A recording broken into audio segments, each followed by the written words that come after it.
రాష్ట్రంలో కూటమి ప్రభుత్వం ఇచ్చిన హామీలన్నింటినీ నెరవేర్చుకుంటూ వస్తుందని కాకినాడ పర్లోపేటలోని ఏఎంజీ స్కూల్లో జరిగిన శ్రీశక్తి సమావేశంలో Kakinada smart city MLA Vanamadi Venkateswara Rao అన్నారు.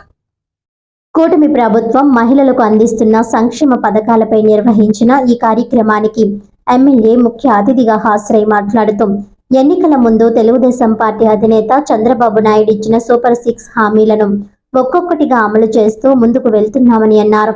అదేవిధంగా ఇటీవల ప్రారంభించిన మహిళలకు ఉచిత బస్సు పథకం జనాదరణ పొందిందని ఎమ్మెల్యే సంతోషం వ్యక్తం చేశారు. ఈ కార్యక్రమంలో ఎమ్మెల్సీ పేరాభక్తుల రాజశేఖర్, కాకినాడ జిల్లా తెలుగుదేశం పార్టీ అధ్యక్షులు జ్యోతుల నవీన్, కాకినాడ సిటీ తెలుగుదేశం పార్టీ అధ్యక్షులు మల్లిపొడి వీరు, మాజీ కార్పొరేటర్ తుమ్మల సునీత రమేష్, తెలుగు మహిళా కార్యకర్తలు పెద్ద ఎత్తున పాల్గొన్నారు. ఈరోజు కొండబాబు గారు చాలా అదృష్టవంతుడు, చాలాసార్లు అనుకుంటాను నేను. ఎందుకంటే అన్ని కాన్స్టిట్యున్సీలు తిరుగుతుంటాం, ఎక్కడా లేని విధంగా కొండబాబు వెనకాల ఒక మహిళా శక్తి ఉంటుంది గతం నుంచి కూడా. ఆ మహిళా శక్తి ఆ వెనకాలే షాడోలో ఫాలో అవుతారు. కొండబాబుకి కష్టం వస్తుందంటే కొండబాబుని వెనకొంచి వాళ్ళు ముందుకు వచ్చి వాళ్ళ దూకే పరిస్థితి మహిళా శక్తి అందరికీ కూడా ఉంది. అందుకే అదృష్టవంతుడు అన్నాను. ఇదే కాకుండా జనరల్గా తెలుగుదేశం ప్రభుత్వం అన్నది ఎప్పుడు ఏర్పడినా సరే మహిళా పక్షపాతి. మహిళలకు ఉచిత బస్సు ఇస్తామని మరి అపోజిషన్ పార్టీ వైసీపీ ప్రభుత్వ పార్టీ ఏమందంటే జిల్లాకి ఇస్తారా లేకపోతే ఉమ్మడి జిల్లాకి ఇస్తారా, అసలు ఇస్తారా లేదనేది పెద్ద అపోహగా మరి వాళ్ళు ప్రసారం చేయడం జరిగింది. మనందరి మరి అనుమానాలకి తావు ఇవ్వకుండా మరి ఈరోజు చంద్రబాబు నాయుడు గారి నాయకత్వంలో, పవన్ కళ్యాణ్ గారి మద్దతుతో, మోడీ గారి సహకారంతో మనందరం ఎవరు ఊహించలేదు. రాష్ట్రానికి మొత్తానికి కూడా మహిళలు ఎక్కడికి వెళ్ళినా కూడా బస్సు ఉచితంగా మరి ఈరోజు ప్రవేశపెట్టడం మీ పట్ల, మహిళల పట్ల ఈ ప్రభుత్వానికి ఉన్న చిత్తశుద్ధి అని చెప్పుకోవచ్చు. ముఖ్యంగా ఆ రోజు మనం చూసుకున్నట్లయితే అన్న ఎన్టీ రామారావు గారు తెలుగుదేశం పార్టీ స్థాపించినప్పుడు కూడా మహిళలకు పెద్ద ఎత్తున మరి ఎన్నో అభివృద్ధి సంక్షేమ కార్యక్రమాలు చేయడం జరిగింది. ఆస్తిలో సగభాగం మహిళలకు ఉండాలని ఆ రోజు ఎన్టీ రామారావు గారు కూడా ప్రవేశపెట్టడం జరిగింది. మరి అదే క్రమంలో చంద్రబాబు నాయుడు గారు మరి డ్వాక్రా గ్రూపులు, ఆ రోజు డ్వాక్రా గ్రూపులు పెట్టినప్పుడు అందరూ అన్నారు మహిళలు ఏం చేయగలరు, మహిళలు ఈరోజు వంట చేసుకోవడానికే పరిమితం, వాళ్ళు రోడ్డు మీదకి వస్తే వంట ఎవరు చేస్తారని మరి చాలామంది మరి విమర్శించడం జరిగింది.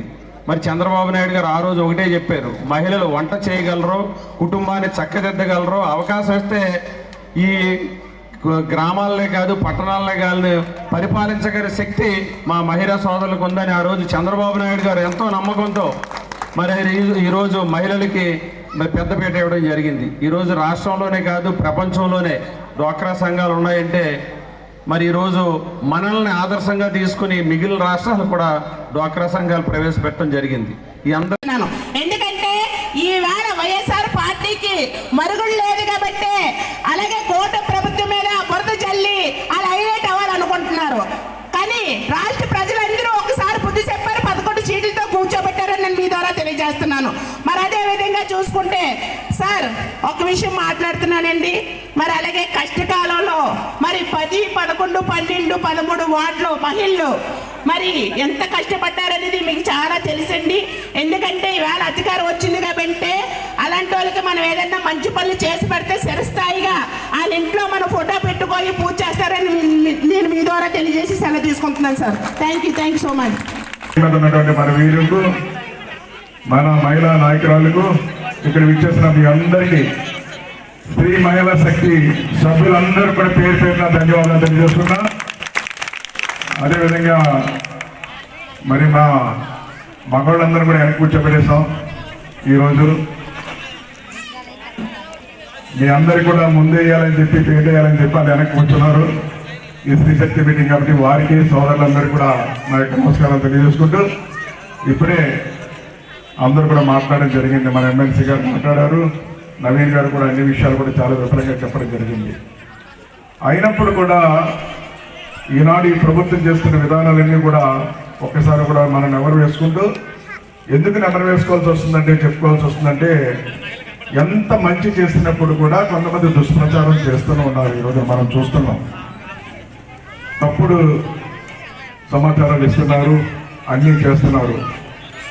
అయితే ఈ రోజున మనం ఒకసారి గతాన్ని గుర్తు చేసుకోవాల్సిన అవసరం ఉంది మనం అందరం కూడా. ఎందుకంటే ఈ రోజున మనం అందరూ చూస్తున్న ఇక్కడ ఉన్న అక్క చెల్లెలు ఉన్నారు, అందరూ కూడా గత ఇప్పటి నుంచో తెలుగుదేశం పార్టీ స్థాపించినప్పుడు కూడా ఉన్నారు కొంతమంది. తర్వాత కొంతమంది నేను 99లో ఎమ్మెల్యే అయ్యాను, అప్పటి నుంచి ప్రజల్లోకి వచ్చాం. 99 నుంచి ఉన్నవాళ్ళు ఉన్నారు, అంతకుముందు నుంచి ఉన్నవాళ్ళు ఇప్పటికీ ఉన్నారు.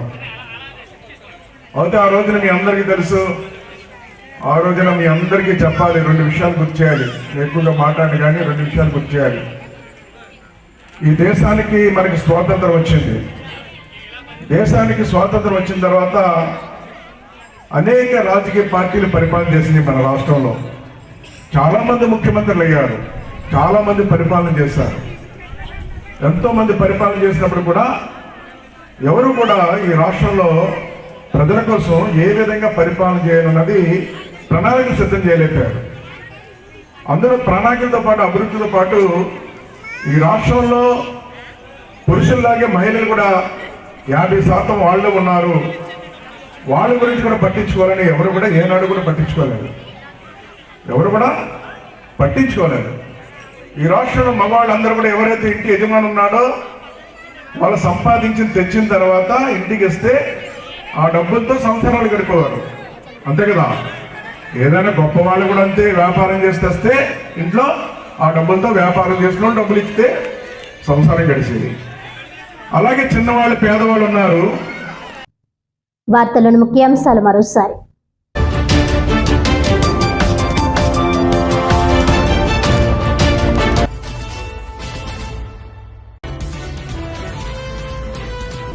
రాష్ట్రంలో కూటమి ప్రభుత్వం ఇచ్చిన హామీలు అన్నింటినీ నెరవేర్చుకు వస్తుంది. కాకినాడ పర్లోపేటలోని ఏఎంజీ స్కూల్లో జరిగిన శ్రీశక్తి సమావేశంలో city MLA Vanamadi Kondababu.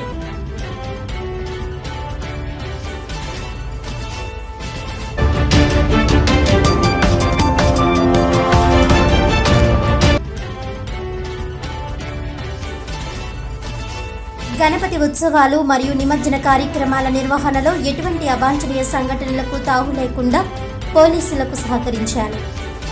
Doctor BR Ambedkar Konaseema జిల్లా రామచంద్రాపురం డీఎస్పీ రఘువీర్.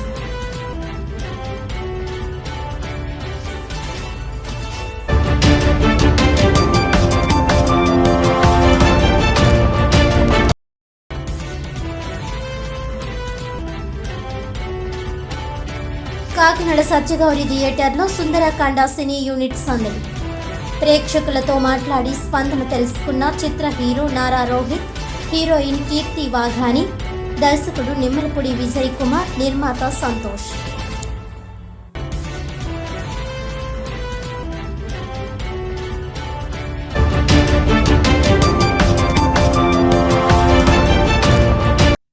ఈనాటి వార్తలు ఇంతటితో సమాప్తం. తిరిగి వచ్చే బులెటిన్లో మళ్ళీ కలుద్దాం. అంతవరకు సెలవు. నమస్కారం.